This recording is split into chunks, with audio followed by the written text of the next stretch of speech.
আজকের ভিডিওতে আমরা বর্গীয় ব ও অন্তস্থ ব কীভাবে চিনব ও তাদের উচ্চারণ বৈশিষ্ট্য কীরকম সেই সম্পর্কে বিস্তারিত আলোচনা করব। বাংলা বর্ণমালায় ব্যঞ্জন বর্ণে দুইটি ব আছে, প, ফ,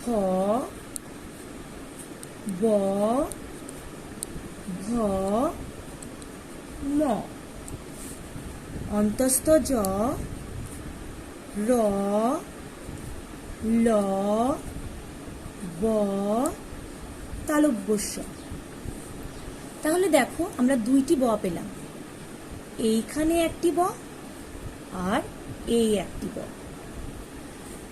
প, ফ, ব, এই যে বটা পেলাম এইটিকে আমরা বলি বর্গীয় ব। কি ব? বর্গীয় ব। অন্তস্থ জ, র, ল, ব, এই যে বটা পেলাম এটাকে আমরা বলি অন্তস্থ ব।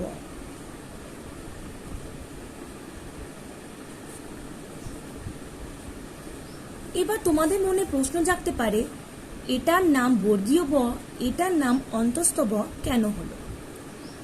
আমরা জানি বাংলা ব্যঞ্জন বর্ণে ক থেকে ম পর্যন্ত মোট 25টি বর্ণ আছে। এই 25টি বর্ণকে বলা হয় তাকে স্পর্শবর্ণ, আবার এদেরকে বলা হয় বর্গীয় বর্ণ।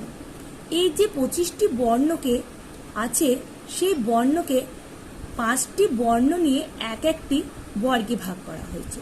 ক বর্গ, চ বর্গ, ট বর্গ, ত বর্গ, প বর্গ। এই যে বটা, এই বটা প বর্গের অন্তর্গত এবং বর্গীয় ব্যঞ্জন বর্ণ, সেই জন্য এটিকে বর্গীয় ব বলা হয়। র, ল, ব, এই যে ব এটাকে অন্তস্থ ব বলা হয়, কারণ এটি অন্তস্থ পর্যায়ের মধ্যে পড়ছে। তোমরা ভালো করে যদি লক্ষ্য করে থাকো তাহলে দেখবে বর্গীয় ব ও অন্তস্থ বয়ের আকারগত কোনো পার্থক্য নেই। দুইটি বই আমরা একইভাবে লিখি। এই যে আমি দুইটি ব লিখলাম, এই দুটি বয়ের মধ্যে কিন্তু কোনো আকারের তফাৎ নেই। আমি এই ব দুটি লিখলে তোমরা কিন্তু কেউই বলতে পারবে না বা আমিও বলতে পারবো না কোনটি বর্গীয় ব কোনটি অন্তস্থ ব। এমনকি এই বয়ের উচ্চারণও এক বয়ে হয়ে দাঁড়িয়েছে। দুটি বই আমরা ব বলে উচ্চারণ করি। তো সেই জন্য আমরা আমাদের যে ব্যঞ্জন বর্ণ মালা আছে সেখানে দেখব যে এই অন্তস্থ ব আর নেই। আমরা যখন লিখি তখন অন্তস্থ জ, র, ল, তালব্য শ এটাকে লিখি। এই যে অন্তস্থ ব সেটা আমরা বাদ দিয়েছি। এই ব দুটি একই দেখতে হলেও এদের উচ্চারণ বৈশিষ্ট্য একটি বয়ে দাঁড়ালেও এই দুটি ব অর্থাৎ বর্গীয় ব ও অন্তস্থ বয়ের কিছু উচ্চারণ বৈশিষ্ট্য আছে। সেই উচ্চারণ বৈশিষ্ট্যগুলি আমি তোমাদের সামনে তুলে ধরছি। দেখো বর্গীয় ব, এই যে বর্গীয় ব এর উচ্চারণ হয় ব, ইংলিশে বি। যেমন ধরো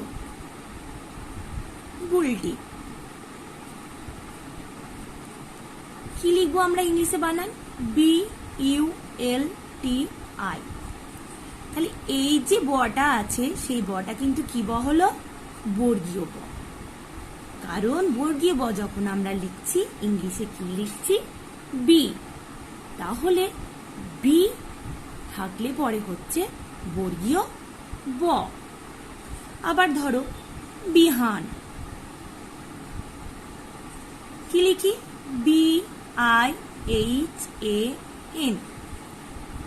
বি। ব, এই যে ব এটা হচ্ছে বর্গীয় ব। এবার দেখো আমরা অন্তস্থ ব।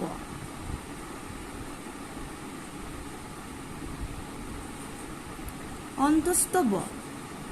এর উচ্চারণটা আমরা কি করে জানবো? এই যে অন্তস্থ ব আছে এর উচ্চারণ হচ্ছে ওয়া। কিসের মতো? ডাব্লিউ মতো। কখনো কখনো এই অন্তস্থ বয়ের উচ্চারণ ভি এর মতো হয়ে থাকে। ধরো আমি লিখছি বিদ্যা। বিদ্যা বানান কি লিখি ইংলিশে? VIDY। তাহলে দেখো এই যে ব, এই বটা কিন্তু এখানে কি ব বলো তো তাহলে? অন্তস্থ ব। দেখো ইংলিশে কি লিখেছি? ভি। আমরা কিন্তু এখানে বি লিখিনি। আবার দেখো তাহলে ইংলিশে যদি আমি এটা বানান লিখি কি হয়? স্বামী। তাহলে এই যে বটা আছে সেটা হচ্ছে অন্তস্থ ব। ইংলিশে আমরা কি লিখছি? ডাব্লিউ। বোঝা গেল এতদূর? এই যে অন্তস্থ বয়ের উচ্চারণ ওয়া হওয়ার জন্য অন্তস্থ বকে আমরা বলি কি? অর্ধস্বর। এবার দেখো অন্তস্থ বয়ের কিছু উচ্চারণ বৈশিষ্ট্য।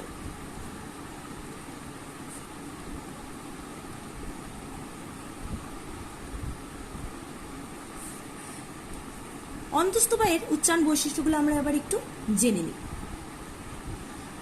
কিরকম না, অন্তস্থ ব যখন ব ফেলা রূপে পূর্ববর্তী ব্যঞ্জনে যুক্ত হয় তখন এর কিছু উচ্চারণ বৈশিষ্ট্য দেখা যায়। বুঝতে পারলে না নিশ্চয়? ঠিক আছে, আমি ভালো করে বুঝিয়ে দিচ্ছি।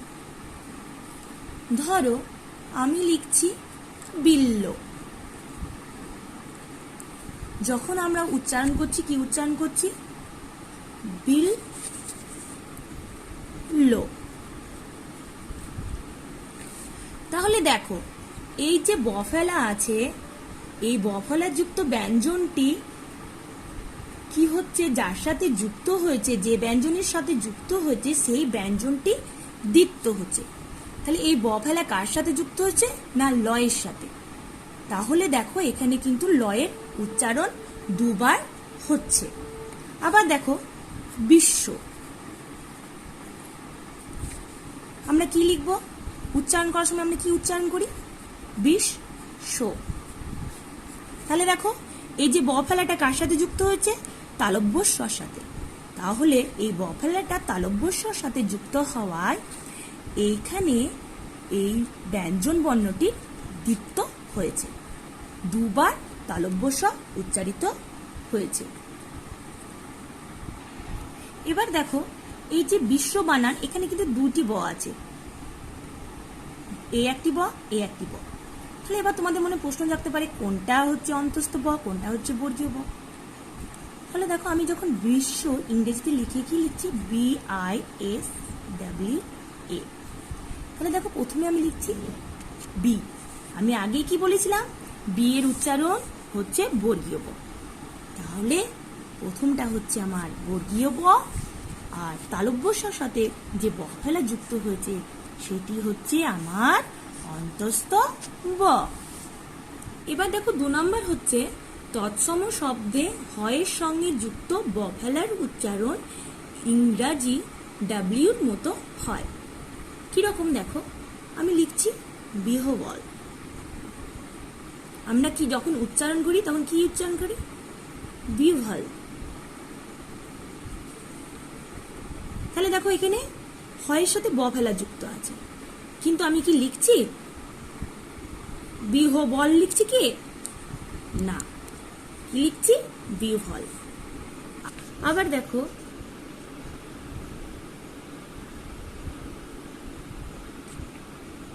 জিহ্বা। আমরা কি লিখছি? জিহ্বা। আমরা কি কেউ জিহ বা লিখছি? না, বলছিও না, লিখছিও না। তাহলে দেখো এখানে কিন্তু উচ্চারণ কার মতো হচ্ছে, ডাব্লিউ মতো। আবার দেখো, যদি একাধিক সংযুক্ত ব্যঞ্জনে ব থাকে, মানে ব ফেলা থাকে, তাহলে ব ফেলা অনুচ্চারিত হয়। যেমন সান্ত্বনা, এখানে দেখো দন্তান্বয়ে তয়ে তার সাথে ব যুক্ত হয়েছে। আমরা যখন লিখব বা উচ্চারণ করি, কি লিখি? সান্ত্বনা উচ্চারণ, শান তো না। এখানে আমরা বটা কোথাও লিখছি না। আবার দেখো বয়ের উচ্চারণটাও কিন্তু অনুচ্চারিত থেকে যাচ্ছে। আমরা উচ্চারণ করছি শান্ত না। আমরা কি এরকম ভাবে উচ্চারণ করছি? শান্ত ব না, করছি না। আবার দেখো উজ্জ্বল, এখানেও দেখো বর্গীয় জয়ের সাথে ব যুক্ত হয়েছে। এখানে যখন আমরা উচ্চারণ করি তখন কি করি? উজ্জ্বল। আমরা কি উচ্চারণ করছি? উজ্জ্বল করছি না। তাহলে দেখো এখানে কিন্তু আমাদের যে বটা আছে অন্তস্থ ব, সেটা অনুচ্চারিত থাকছে। এটা তো গেল বর্গীয় ব ও অন্তস্থ বয়ের উচ্চারণ বৈশিষ্ট্য। এবার আমরা বর্গীয় ব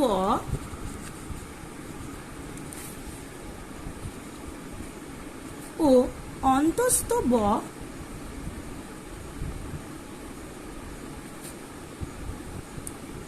চিনব কিভাবে? কোনটা বর্গীয় ব, কোনটা অন্তস্থ ব, কিভাবে চিনব? দেখো, আমি প্রথমে অন্তস্থ বটা আলোচনা করছি। অন্তস্থ ব চেনার প্রথম উপায় হলো, সন্ধি করে আমরা যে বগুলি পাই সেগুলি হচ্ছে অন্তস্থ ব। কি না? সন্ধি করে যে বটি পাবো সেটি হচ্ছে অন্তস্থ ব। সন্ধি করে যে বটি পাবো সেই বটি হচ্ছে অন্তস্থ ব। এবার আমি একটু ভেঙে দেখাই। যেমন দেখো, সু যুক্ত অল্প, কি পেয়ে যাই আমরা? স্বল্প। তাহলে দেখো তো, এই যে বর্ণগুলি আছে এখানে কোথাও কি ব আছে? কোথাও ব নেই। কিন্তু আমি যে সন্ধিজাত শব্দটি পেলাম সেখানে দেখো ব পাচ্ছি। তাহলে সন্ধি করে যে বটা পেলাম সেটা হচ্ছে অন্তস্থ ব। আর একটা উদাহরণ দেখো, গো যুক্ত আদি, কি হলো? গবাদি। দেখো এখানেও কিন্তু কোনো ব নেই, আছে? নেই। কিন্তু আমি যে সন্ধিজাত শব্দটি পেলাম, কি পেলাম? গবাদি। কি? এই দেখো ব পেলাম। তাহলে এই যে ব পেলাম, এই ব দুটি হলো অন্তস্থ ব। 2 নম্বর হলো প্রত্যয়জাত বগুলি হলো অন্তস্থ ব। কি ব? না প্রত্যয়জাত ব। এগুলি কি ব? না অন্তস্থ ব। কিরকম? ধরো, যেমন রঘু, রঘু থেকে আমরা কি পাই? রাঘব। আবার ধরো মনু, মনু থেকে আমরা কি পাই? মানব। তাহলে দেখো, রঘু প্রত্যয় করলে পারে পাচ্ছি আমরা রাঘব, মনু থেকে পাচ্ছি মানব। দেখো রঘুতে কোথাও কি ব আছে? কোথাও ব আছে? নেই। মনুতে কোথাও ব আছে? নেই। কিন্তু প্রত্যয় করার পর কি পাচ্ছি আমি? একটা রাঘব, ব পাচ্ছি।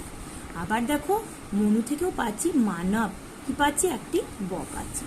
এই যে দুটি ব পেলাম, সেই ব দুটি হলো কি ব? অন্তস্থ ব। বুঝে গেল? তাহলে আমরা কি পেলাম? না সন্ধি করে যে বটি পাবো সেটি হবে অন্তস্থ ব, আর প্রত্যয়জাত যে বটি সেটাও হচ্ছে অন্তস্থ ব। দেখো ব ফেলা যুক্ত শব্দের কোনটি বর্গীয় ব কোনটি অন্তস্থ ব সেগুলি আমরা একটু দেখে নেব। যেমন ধরো প্রশ্বাস, একটু আগে বললাম স্বামী। দেখো আমি যখন প্রশ্বাস উচ্চারণ করছি আমি কি বলছি বস বলছি? বলছি না। মি বলছি? বলছি না। বলছি? বলছি না। আমি কিন্তু বলছি প্রশ্বাস স্বামী। তাহলে দেখো এখানে কিন্তু আমি বয়ের উচ্চারণটি উজ্জ থেকে যাচ্ছে, মানে বয়ের উচ্চারণ কিন্তু আমি বলছি না।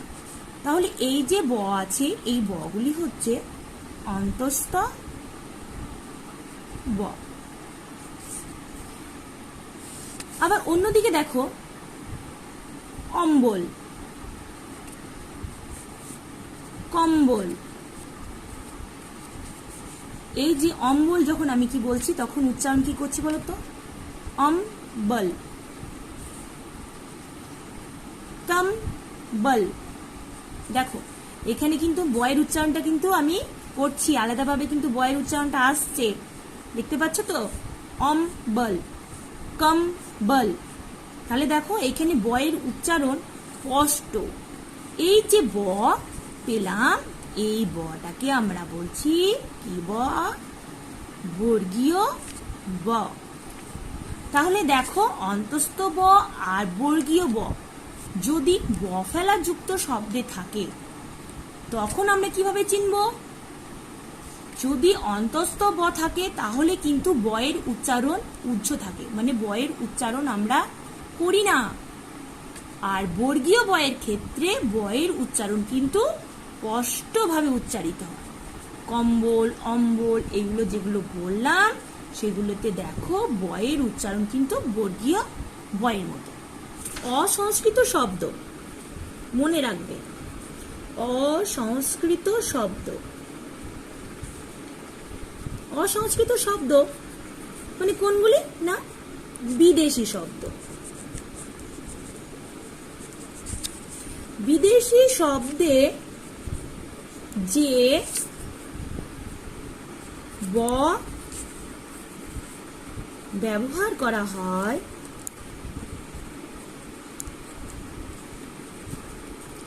সেটি হলো কি বলে বলো তো দেখি? সেটি হলো বর্গীয় ব। কি ব? না, বর্গীয় ব।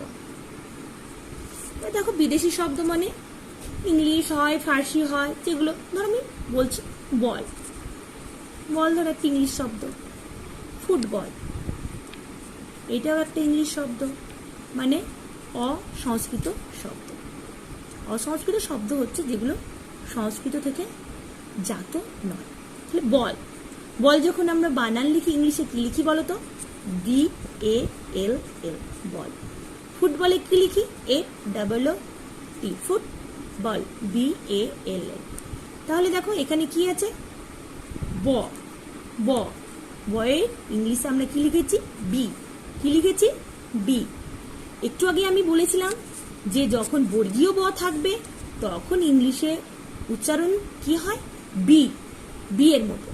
ফুটবলে বি এর মতো। তাহলে দেখো এখানে এই যে দুটি ব পেলাম সেই ব দুটি হচ্ছে বর্গীয় ব। তাহলে আজকের মতো এইটুকুই।